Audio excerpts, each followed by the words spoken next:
नमो नमः मित्रों, आप सभी का संस्कृत प्रिया क्लासेस में स्वागत है। मित्रों, आज हम सभी प्रकृति भाव संधि को सीखेंगे।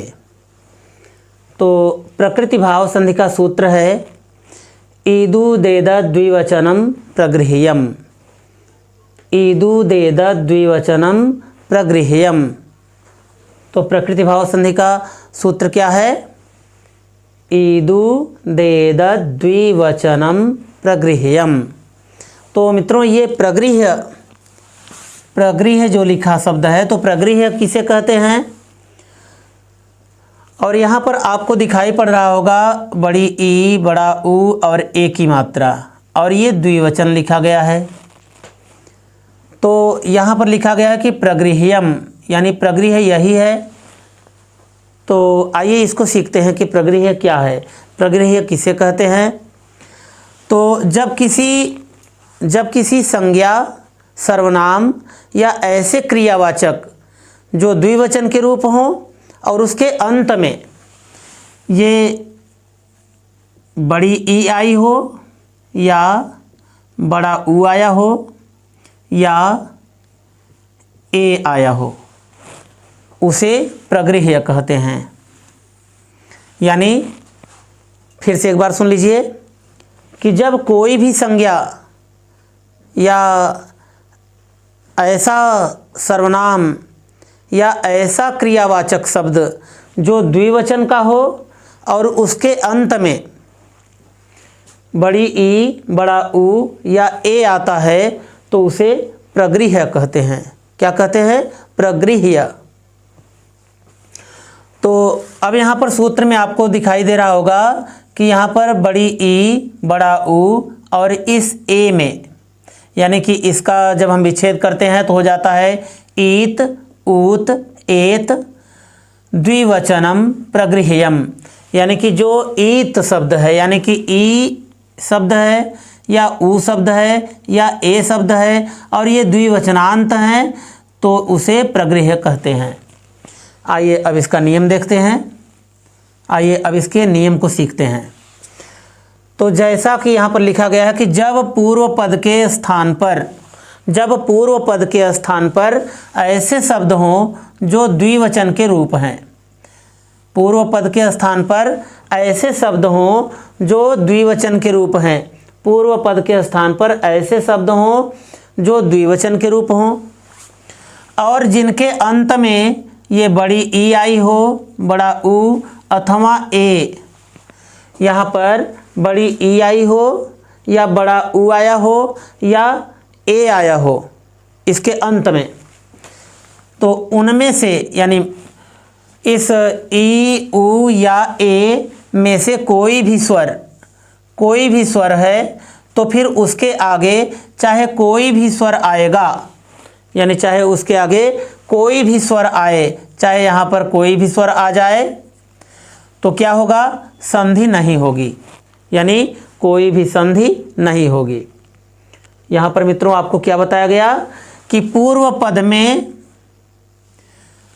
पद के स्थान पर ऐसे शब्द हों जो द्विवचन के हों, यानी ये द्विवचन का रूप है। यहाँ पर ऐसे रूप चलता है इसका हरिः, हरि, हरयः, तो ये आपका द्विवचन का रूप है। तो यहाँ पर ये द्विवचन का रूप है। और क्या कहा गया है कि जिनके अंत में ई, ऊ, ए स्वर में से कोई भी स्वर है, यानी कि इसके अंत में या तो बड़ी ई आ जाए या तो फिर बड़ा ऊ आ जाए या फिर ए की मात्रा आ जाए, यानी ए स्वर आ जाए, और फिर इसके आगे कोई भी यहाँ पर स्वर आ जाता है, तो कोई भी संधि नहीं होगी, यानी इसकी प्रगृह्य संज्ञा हो जाती है। तो यहाँ पर देखिए, अब आइए पहले संक्षिप्त सिद्धांत को सीखते हैं। अब संक्षिप्त सिद्धांत में भी वही बातें कही गई हैं कि यहाँ पर द्विवचनांत ये बड़ी ई हो और फिर इसके आगे कोई भी स्वर आ जाता है तो संधि नहीं होगी, यानी यथावत रह जाता है। जैसा कि यहाँ पर ये शब्द रहेंगे, जैसा कि यहाँ पर ये संधि के लिए शब्द यहाँ पर रखे गए हैं, बस उसे ही रख दिया जाता है, यानी इनमें कोई भी परिवर्तन नहीं किया जाता है। और ठीक उसी प्रकार से यहाँ पर लिखा गया है कि जब द्विवचनांत ऊ के आगे, यानी द्विवचनांत बड़ा ऊ के आगे यहाँ पर कोई भी स्वर आता है तो यहाँ पर यथावत हो जाता है, यानी इन दोनों के मध्य कोई भी संधि नहीं होती है, इनकी प्रगृह्य संज्ञा हो जाती है। तो जब द्विवचनांत ए के आगे, जब यहाँ पर द्विवचनांत ए के आगे कोई भी स्वर आ जाता है तो फिर क्या हो जाता है, यथावत यहाँ भी हो जाते हैं, यानी कि जैसे यहाँ पर लिखा गया है ठीक वैसे ही यहाँ पर भी लिख दिया जाता है, यानी इसमें कोई भी परिवर्तन नहीं किया जाता है। तो आइए जैसे देखते हैं, जैसे हरि धन इमौ। मित्रों यहाँ पर आपका ई के आगे जब ई आया तो यहाँ पर दीर्घ संधि के अनुसार, यहाँ पर ये दीर्घ संधि के अनुसार यहाँ पर बड़ी ई हो सकती थी, लेकिन यहाँ पर ये जो पूर्व पद है यह द्विवचन का रूप है और द्विवचन के रूप के साथ साथ इसमें ये बड़ी ई की मात्रा आई है, तो यहाँ पर ये यानी दीर्घ स्वर ई है। तो इसके आ जाने पर जब इसके सामने फिर से कोई भी स्वर आ गया तो यहाँ पर प्रकृति भाव संधि के अनुसार यहाँ पर ये कहा गया कि चाहे उसके आगे कोई भी स्वर आ जाए संधि नहीं होगी, तो यहाँ पर इसकी प्रगृह्य संज्ञा हो गई और यहाँ पर हरि इमौ लिख दिया गया। और इसी प्रकार से विष्णु धन इमौ है, तो यहाँ पर भी आपका ऊ के आगे जब ई आया तो यहाँ पर ऊ का व हो सकता था, यानी कि यड़ संधि के अनुसार यहाँ पर ऊ के स्थान पर व हो जाता और यह ई उसमें लग जाता तो वी बन जाता। लेकिन यहाँ पर क्योंकि ये पद आपका द्विवचन का है, यानी ये शब्द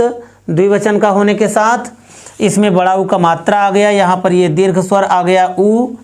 और इसलिए जब इसके सामने फिर से कोई स्वर आ जाता है तो इस प्रकृति भाव संधि के अनुसार यहाँ पर लिखा है कि जब ऐसा कोई भी स्वर आ जाता है इसके आगे तो यहाँ पर कोई भी संधि नहीं होगी, यानी ऊ के आगे, यहाँ पर ऊ के आगे कोई भी स्वर आ जाता है, ये द्विवचनांत ऊ के आगे कोई भी स्वर आ जाता है तो कोई भी संधि नहीं होगी, यहाँ पर विष्णु इमौ लिख दिया गया। और इसी प्रकार से यहाँ पर गंगे धन अमु है, यानी गंगे धन अमु है, तो यहाँ पर द्विवचनांत ए आ रहा है, यानी ये द्विवचन का शब्द है, इसका रूप ऐसे चलता है गंगा, गंगे, गंगाह, इस तरह से चलता है। तो यहाँ पर ये गंगे शब्द है, ये द्विवचन का है, तो यहाँ से हमने द्विवचन लिया। और अब जब इसके अंत में ए की मात्रा आ रही है, यानी ए स्वर मिल रहा है हमको, तो यहाँ पर मित्रों पूर्व रूप संधि के अनुसार जब ए के आगे यहाँ पर अ आ जाता है तो यहाँ पर पूर्व रूप संधि के अनुसार इसका अवग्रह हो जाता, लेकिन यहाँ पर क्योंकि ये द्विवचनांत ए के आगे आ रहा है, क्योंकि यहाँ पर द्विवचनांत ए के आगे यहाँ पर अ आ रहा है, इसलिए यहाँ पर कोई भी संधि नहीं होगी और यहाँ पर हमारा प्रगृह्य संज्ञा होकर के गंगे अमु बन गया। अब इसी प्रकार से ऋषि धन एतव लिखा हुआ है, तो यहाँ पर भी यड़ संधि हो सकता था ई का य, और जब इसके सामने यहाँ पर कोई असमान स्वर आ रहा है तो ई का य हो जाता, लेकिन यहाँ पर यड़ संधि न हो करके क्योंकि ये द्विवचनांत ये बड़ी ई के आगे जब कोई स्वर आया तो यहाँ पर यथावत आदेश हो जाता है, तो यहाँ पर ये प्रगृह्य संज्ञा होकर के ऋषि एतो हो गया। तो इसी प्रकार से भानु धन इमौ, यहाँ पर देखिए ऊ के आगे जब कोई भी स्वर आया तो ऊ का वह हो सकता था यड़ संधि के अनुसार, लेकिन यहाँ पर क्योंकि इसका रूप चलता है भानु, भानु, भानवः, क्योंकि इसका रूप ऐसे चलता है भानु, भानु, भानु, भानु, भानवः ऐसे चलता है, तो यहाँ पर भानु शब्द ये द्विवचन का है इसलिए, और जब द्विवचन के अंतिम अक्षर न में ये बड़ा ऊ मिल रहा है हमको, यानी कि यहाँ पर ये दीर्घ ऊ स्वर मिल रहा है, तो अब इसके आगे जब कोई भी स्वर आता है, यानी द्विवचनांत ऊ के आगे जब कोई भी स्वर आता है तो यथावत हो जाता है इस प्रकृति भाव संधि के अनुसार, तो यहाँ पर ये आपका शब्द तैयार हो गया, भानु इमौ। इसी प्रकार से यहाँ पर गंगे धन एते है, यानी ए के आगे जब कोई भी स्वर आता है तो ए का अय हो जाता है अयादि संधि के अनुसार। तो यहाँ पर अब ए का अय न हो करके यहाँ पर ए के, क्योंकि ये गंगे शब्द यहाँ पर ये द्विवचन का रूप है और इसके सामने जब कोई स्वर आ गया तो यहाँ पर ये द्विवचनांत ए के सामने जब कोई स्वर आता है तो ये यथावत हो जाता है। तो गंगे धन एते बराबर यहाँ पर गंगे एते हो गया है। इसी प्रकार से शिशु धन एतव है। शिशु धन एतव में यहाँ पर शिशु में ये शिशु शब्द ही हमारा द्विवचन का है और जब द्विवचन में ये अंतिम अक्षर में यहाँ पर सु के ऊ से और जब इसके सामने जब कोई स्वर आ गया, ए स्वर आ गया, तो यहाँ पर इस प्रकृति भाव संधि के अनुसार यहाँ पर यथावत हो जाएगा। यहाँ पर बराबर शिशु एतव हो गया। यहाँ पर होने को मित्रों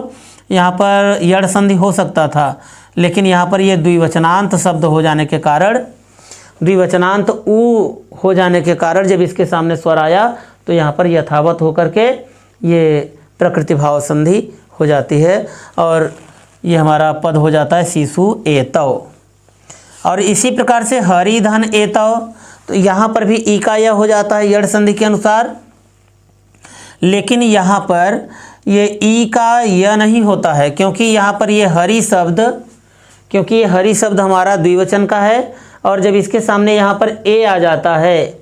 तो यहाँ पर लिखा गया है आपको संक्षिप्त सिद्धांत में, देखिए कि ई के आगे जब द्विवचनांत ई के आगे जब कोई स्वर आ जाता है तो यहाँ पर यथावत हो जाता है, यानी कोई भी संधि नहीं होगी। तो प्रकृति भाव संधि के अनुसार यहाँ पर यह हरि एतव लिख दिया जाता है। तो यहाँ पर ये हरि एतव शब्द बन गया। और इसी प्रकार से पचते पचेते पचनते, तो यहाँ पर ये पचेते शब्द द्विवचनांत है, यानी ये क्रिया द्विवचन की है और जब इसके सामने ये स्वर आ गया ई, यानी यहाँ पर ए, इस पहले शब्द के अंतिम अक्षर ते के ए में, ते के ए के आगे, यानी इस ए के आगे यहाँ पर कोई भी स्वर आता है तो यहाँ पर इस नियम में लग जाता है कि द्विवचनांत ए के आगे जब कोई भी स्वर आता है तो यथावत हो जाता है। तो जब ये द्विवचनांत ए के आगे जब यहाँ कोई स्वर आया, यानी इसके आगे जब कोई स्वर आ गया तो यहाँ पर कोई भी संधि नहीं होगी, ऐसा यहाँ पर लिखा है कि कोई भी संधि नहीं होगी। तो यहाँ पर प्रकृति भाव हो करके ये पचेते धन इमौ हो गया। तो आशा है कि मित्रों आप सभी को यह प्रकृति भाव संधि अच्छे से समझ में आया होगा।